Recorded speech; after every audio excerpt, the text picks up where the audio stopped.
To the point या कार्यक्रमाचे प्रायोजक आहेत फाटक डेव्हलपर्स, गुणवत्तेने निरंतर विकास. नमस्कार. टू द पॉइंट या कार्यक्रमामध्ये तुमचं स्वागत आहे. दुसऱ्या टप्प्याच्या निवडणुकीला जोरदारपणे सुरुवात झालेली आहे. सगळेच उमेदवार आपापल्या कार्यालयांचे उद्घाटन करत आहेत. प्रचाराची रंगत वाढत चाललेली आहे. या सगळ्यांविषयी बोलण्यासाठी आपल्या सोबत आहेत राजकीय विश्लेषक कैलास गांधी. गांधी सर, तुमचं माय कोकणमध्ये पुन्हा एकदा स्वागत आहे. गांधी सरांशी आपण सध्या ज्या घडामोडी दापोली परिसरामध्ये घडत आहेत, या 4 वॉर्डांमध्ये काय होणार आहे याविषयी आपण चर्चा करणार आहोत. त्यांच्याशी आपण बोलूयात. गांधी सर, सगळेच आता जोमाने तयारीला लागलेले आहेत. 4 अत्यंत महत्त्वाच्या जागा आणि सगळ्याच राजकीय पक्षांच्या प्रतिष्ठापणाला लागण्याची शक्यता आहे. कसं पाहता याकडे? मुश्ताक, बरोबर.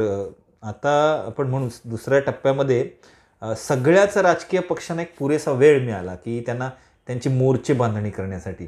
आणि म्हणूनच आता आपल्याला एक जाणवतंय की पहिल्या टप्प्यामध्ये सगळ्याच राजकीय पक्षांनी काही त्यांच्या उमेदवारांनी अशी कार्यालये वगैरे काही थाटली नव्हती. त्यांची आपण म्हणू की त्यांची अशी प्रॉपरली उद्घाटनं वगैरे काय असं केलं नव्हतं. त्यांच्या लेवलला प्रचार वगैरे चालू होता. पण आता एक जाणवतंय की कार्यालयाचं उद्घाटन करणं, कार्यालयाची जागा निवडणं, ती कुठे असावी, ती पण मोक्याच्या ठिकाणी असावी, अशा बारीक सारीक गोष्टीकडे उमेदवार आणि त्यांना पाठीराखी असलेली आघाडी किंवा जो पक्ष आहे तो कॉन्सन्ट्रेट करतोय. म्हणजे आता मला असं वाटतंय की पुरी फोर्स आहे ती सगळ्या राजकीय पक्षांनी लावलेली आहे.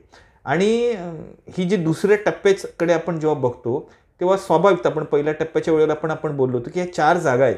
त्या 4 जागा का महत्त्वपूर्ण आहेत? कारण इथलं जे पक्षीय बलाबल आहे किंवा जी मेजॉरिटीचे जो काउंट आहे, मेजॉरिटीची जी आपण मॅजिक फिगर म्हणतो, ती जर अचीव करायची असेल तर ह्या 4 जागाचं जे समीकरण आहे ते नक्कीच प्रत्येक आघाडीसाठी, प्रत्येक पक्षासाठी आहे ते पॉझिटिव्ह असावं लागेल. आणि त्याच्या दृष्टीने सगळे जे मोकळे झालेले कार्यकर्ते आहेत ते पूर्णपणे त्यांनी मैदानात उतरवल्यासारखे आता दिसत आहेत. एक आणखी गोष्ट मुश्ताक लक्षात आली, आपल्याला लक्षात घ्यायलाच लागेल, म्हणजे की आपण ज्या वेळेला हा जो आपण वॉर्ड म्हणतो, आपण 2 नंबरचा वॉर्ड, त्या 2 नंबरच्या वॉर्डमध्ये आपण असं गृहीत धरलं होतं किंवा तेव्हा डिक्लेअर सुद्धा झालेलं होतं की तिथून परवीन शेख या अहमदनगरचा निवडणुकीच्या रिंगणात उतरतील म्हणून. आणि त्याच्यासाठी असं बोललं जात होतं की त्या सेनेमध्ये उमेदवारी जाहीर सुद्धा झाली होती. आणि किंबहुना असंही चर्चा होती दापोलीमध्ये की त्या सेनेमधून राष्ट्रवादीमध्ये जाण्यामागचं कारण होतं की त्यांना तिथून राष्ट्रवादी ही म्हणजे उमेदवारी देईल असं चित्र साधारण. पण टेक्निकली त्या गेल्या नाहीत राष्ट्रवादीमध्ये. त्यांचे कुटुंबीय गेले, त्यांनी शेवटपर्यंत काही राष्ट्रवादीमध्ये प्रवेश नाही केला. पण कसं आहे मुश्ताक, म्हणजे काही गोष्टीला, म्हणजे आता हा मुद्दा तू काढलास म्हणून मला एक मजेशीर मुद्दा आहे हा, की अधिकृत प्रवेश आणि अनधिकृत प्रवेश. तर तसं ना मुश्ताक, असं काही आता एक बाउंड्री लाईन फिक्स केलेली नाही. कारण आपण जेव्हा हा वॉर्डाकडून थोडंसं तिकडे जाऊ, आता गमतीचा मुद्दा आहे म्हणून मी बोललो की जेव्हा आपण एक्झॅक्टली बरोबर आपण 8 नंबरचा वॉर्ड म्हणतो की जो फॅमिली मार्टचा वॉर्ड आहे, इकडचा वॉर्ड, त्याच्यामधून जे प्रशांत पुसाळकर उभे आहेत ते काँग्रेसमधून बरं वेगळं. मी आता तुम्ही बोललात म्हणून मला ते आठवलं आता की बघा योगायोग की गेल्या निवडणुकीमध्ये जे परवीन शेख नगराध्यक्ष बरोबर आणि प्रशांत पुसाळकर उपनगराध्यक्ष, तर दोघांची परिस्थिती वेगळीच झालेली आहे. आणि ते सुद्धा आपण म्हणू ना की ते आता ज्या शिवसेना आघाडीतून लढतायत असं दिसतंय चित्र. त्यांचं चिन्ह पण बदललेलं आहे, ही कालची घडामोड आहे. पण ते ज्या आघाडीकडून लढतायत त्या आघाडी ही आपण मानतो की ती बंडखोर शिवसैनिकांची आघाडी आहे. पण त्यांनी सुद्धा अधिकृतपणे शिवसेनेत प्रवेश केलेला असं दिसत नाही. पण आपण त्याच्यावरून ते शिवसैनिक झाले नाहीत किंवा त्यांनी गंडा बांधलेला नाही असं आपल्याला थेट म्हणता येणार नाही. तसंच परवीन शेख यांच्या बाबतीत होतं. पण ॲक्च्युली ज्या वेळेला पुरेसा वेळ मिळाला राजकीय पक्षांना, त्यावेळेला त्यांनी गणित बांधताना परवीन शेख यांची उमेदवारी आपल्याला कापली गेली असं दिसते की त्यांना उमेदवारी दिली नाही. आणि ती जी सीट राष्ट्रवादीला दिली गेली होती त्या ठिकाणी सेनेने आपली सीट उभी केली, म्हणजे गिलगिलेंची सीट उभी केली. याला दोन काही कंगोरे आहेत. 2 कंगोरे, एक असं म्हणजे एक असा मतप्रवाह असाही जाणवतो की जो पोस्टाची आळी म्हणून जे 6 नंबरचा वॉर्ड, तर तो 6 नंबरच्या वॉर्डमध्ये शिवसेनेला दिलेला होता. तर तिथे शिवसेनेला म्हणजे की कॅन्डिडेट कदाचित एक मजबूत किंवा आपण एक ताकदवान कॅन्डिडेट जो निवडून येईल असा कॅन्डिडेट तिथे सापडला नसावा आणि त्या केसमध्ये राष्ट्रवादीकडे तिथे एक उमेदवार होता, म्हणजे आपण आता ज्या साधना बोत्रे निवडणूक लढवतात तो जो कॅन्डिडेट होता, तर त्या केसमध्ये ही एक्सचेंज ऑफर झाली त्यांच्यामध्ये झाली. आणि मात्र या एक्सचेंज ऑफरमध्ये ज्या परवीन शेख म्हणून आपण माजी नगराध्यक्ष ज्या राष्ट्रवादीत गेल्या, त्यांचा मात्र ऑटोमॅटिकली पत्ता कापला गेलेला आहे. म्हणजे गांधी सर, आता या ज्या 4 जागा आहेत यापूर्वी ओबीसीच्या होत्या, ओपन झाल्यानंतर काही ओबीसी उमेदवारांचे पत्ते कट झाले. बरोबर. म्हणजे कमिटमेंट पाळली गेली नाही असं तुमचं म्हणणं आहे? म्हणजे कमिटमेंट म्हणजे आम्ही ओबीसीच उमेदवार देऊ म्हणून काही ठिकाणी आपण म्हणू की, पण मला वाटतं ना बऱ्यापैकी कमिटमेंट सगळ्याच पक्षांनी पाळली गेलेली आहे. पण मुश्ताक कसं असतं माहिती आहे का, ही जी निवडणूक ही गोष्ट आहे, निवडणूक गोष्ट ही काही चॅरिटेबल ट्रस्ट नाही आहे, म्हणजे एक राजकीय पक्ष म्हणजे. अगदी बरोबर. हां, त्यामुळे निवडणूक लढवायची ही जिंकण्यासाठी लढवली जाते. आणि जी परिस्थिती समोर उभी राहते ना, त्या परिस्थितीमध्ये जो बेस्ट आहे, जो निवडून येऊ शकतो, मग तो त्याला अगोदर कुठल्या पक्षाचं लेबल आहे, तो अगोदर कुठल्या संघटनेशी निगडीत होता, ह्या गोष्टी सगळ्या फिजूल ठरतात. आणि मग निवडून येणे हा एकमेव क्रायटेरिया प्रत्येक आघाडी प्रत्येक पक्ष बघतो. आणि त्या केसमध्ये त्या उमेदवारांकडे काय म्हणू ना आपण की त्याची लढायला त्याला रिंगणात उतरवलं जातं. परवीन शेख बाबतीत आणखी एक म्हणजे मॅडम बाबत आणखी एक विषय बोलता येऊ शकतो की असा एक मतप्रवाह होता की असं पण झालेलं असू शकतं की परवीन शेख ह्या पूर्वी शिवसेनेमध्ये होत्या आणि त्यामुळे त्या निवडून आल्यानंतर त्या आपल्यासाठीच लॉयल राहतील का, की ते परत कदाचित आपण शिट्टी म्हणजे जी शिवसेना आघाडीची ते काही टाईप करतील, असं पण काही कॅल्क्युलेशन झाली का, असा पण एक चर्चेचा विषय. पण मला मुख्य त्याच्यात एक जाणवते की पोस्टाच्या गल्ली या जो एरिया आपण म्हणू, त्या पोस्टाच्या गल्लीमध्ये शिवसेनेला ताकदवान कॅन्डिडेटपेक्षा राष्ट्रवादीकडे जो ताकदवान कॅन्डिडेट होता त्याच्यामुळे त्यांनी एक्सचेंज केलेली असू शकावी. गांधी सर, आता 4 जागा आहेत. हां, आणि याच्यामध्ये शिवसेना विकास आघाडी आहे, बरोबर, राष्ट्रवादी काँग्रेस आणि शिवसेना आहेत, आणि भाजप आहे, मनसे आहेत, सगळेच उतरले आहेत. बरोबर. तर काय एकंदरीत चित्र दिसतंय तुम्हाला? काय स्थिती आहे? सगळे पक्ष मजबूत आहेत? कोण याच्यामध्ये सगळ्यात स्ट्रॉंग जाणवतो आहे सध्या? मुश्ताक, तुलनेने आपण म्हणू की ह्या 4 जागा आहेत आणि ह्या 4 जागामध्ये बाकीचे सगळ्या पक्षाचे जे कार्यकर्ते आहेत, सगळ्या पक्षांचे नेते आहेत, ते मोकळे झालेले आहेत आणि त्या सगळ्यांसाठी 4 जागा हे फोकस आहे. त्याच्यामुळे आता आपण थेटपणे हा कमी आहे आणि थेटपणे हा पुढे आहे असं या 4 जागांसाठी तरी 100% आपल्याला म्हणता येणार नाही. कारण कसं आहे की मागे पण मी परत बोलतो की तिथला कॅन्डिडेट एक सक्षम असणं ही गोष्ट होती. तर मुश्ताक, त्यावेळेला कसं झालं होतं मागच्या वेळेला की कॅन्डिडेट ठरवताना पुरेसा वेळ मिळाला नव्हता, त्यामुळे गडबड झाली. पण आता तसं नाही झालं. आता प्रत्येक पक्षाला पुरेसा वेळ मिळाला आहे, त्यामुळं त्यांच्या दृष्टीने तगडे असलेले कॅन्डिडेट त्यांनी रिंगणात आणलेले आहेत. दुसरा एक महत्त्वाचा विषय असतो की ज्यावेळेला एखाद्या गोष्टीसाठी आपण म्हणू ती जागा किंवा तो प्रभाग आहे तो राखीव असतो, तेव्हा तुला मर्यादित कॅन्डिडेट असतात. आता ते पूर्ण ओपन झाले ना, म्हणजे तुला ऑप्शन आहे की तुम्ही ओबीसीचा पण उभा करू शकतो, तुम्ही एससीचा, एसटीचा किंवा आणखी कुठलाही म्हणजे ओपन मधला उभा करू शकता. म्हणजे मोठा एरिया मिळाला तुम्हाला, मोठा व्यापकता मिळाली तुम्हाला की ज्याच्यामध्ये तुम्ही योग्य कॅन्डिडेट तुमच्या दृष्टीने, त्या पक्षाच्या दृष्टीने तो तुम्ही चूज करून तिथे उभा करू शकता. आणि मला आपण जर का आता बघितलं चित्र, तर तसे कॅन्डिडेट सगळ्याच पक्षाकडनं उभे केलेले आहेत. म्हणजे आता तगडे कॅन्डिडेट 4ही वॉर्डामध्ये उभे दिसत आहेत आपल्याला. आणि त्याच्यामुळे हे जे काय आपण आता म्हणजे पूर्वी दोघांमध्ये लढत अशी दिसत होती, ती आता तिरंगी आहे, काही ठिकाणी चौरंगी पण झाले.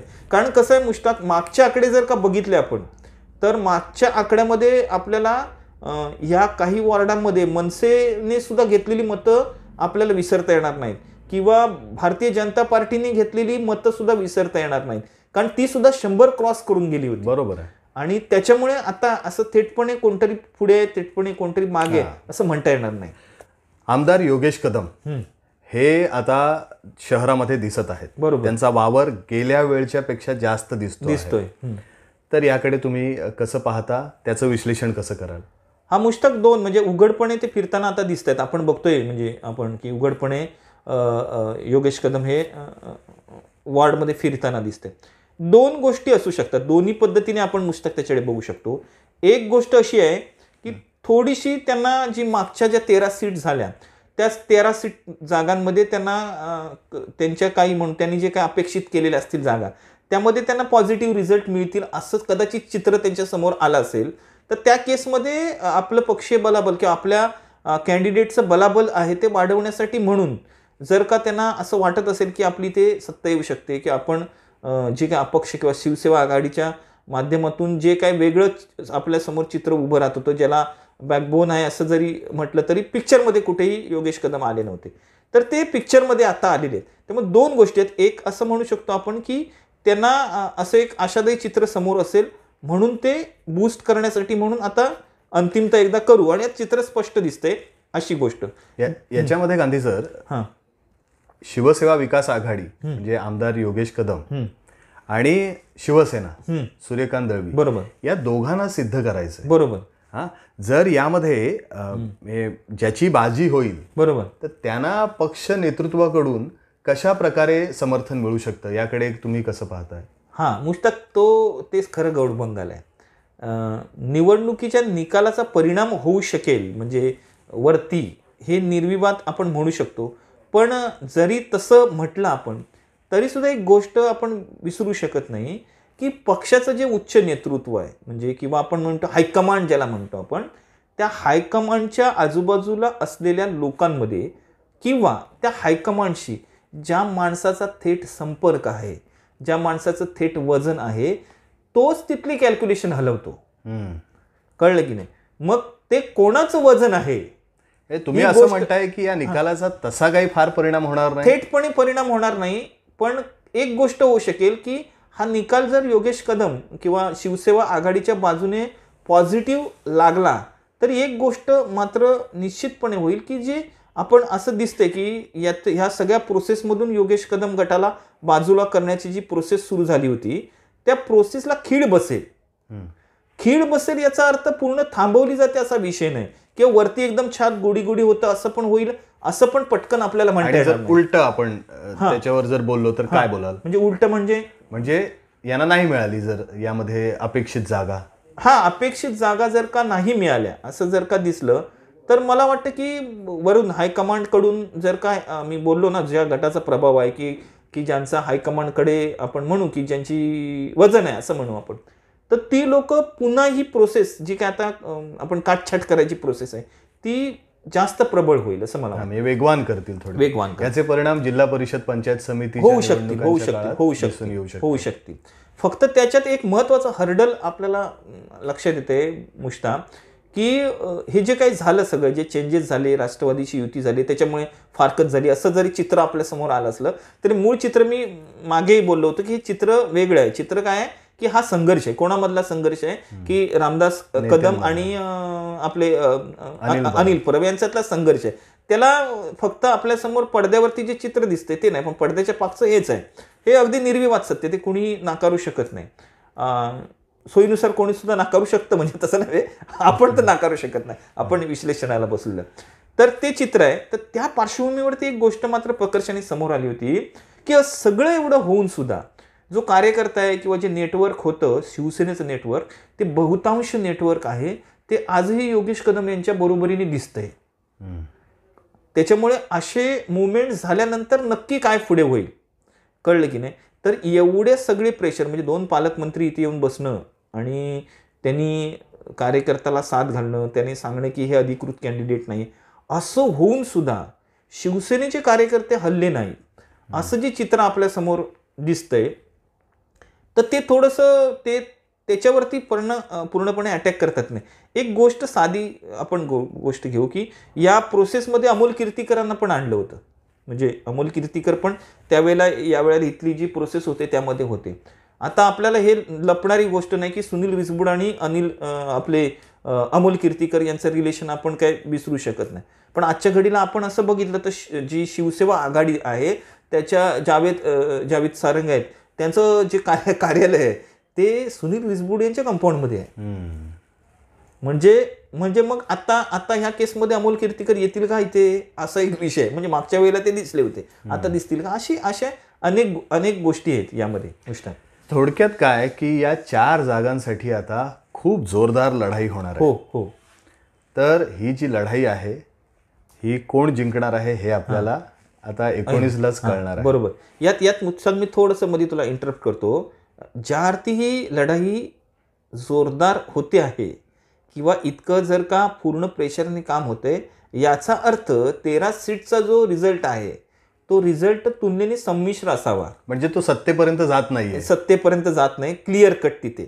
त्याच्यामुळे ह्याच्यावर ह्या इथल्या जागांवरती ती कॅल्क्युलेशन अवलंबून आहे.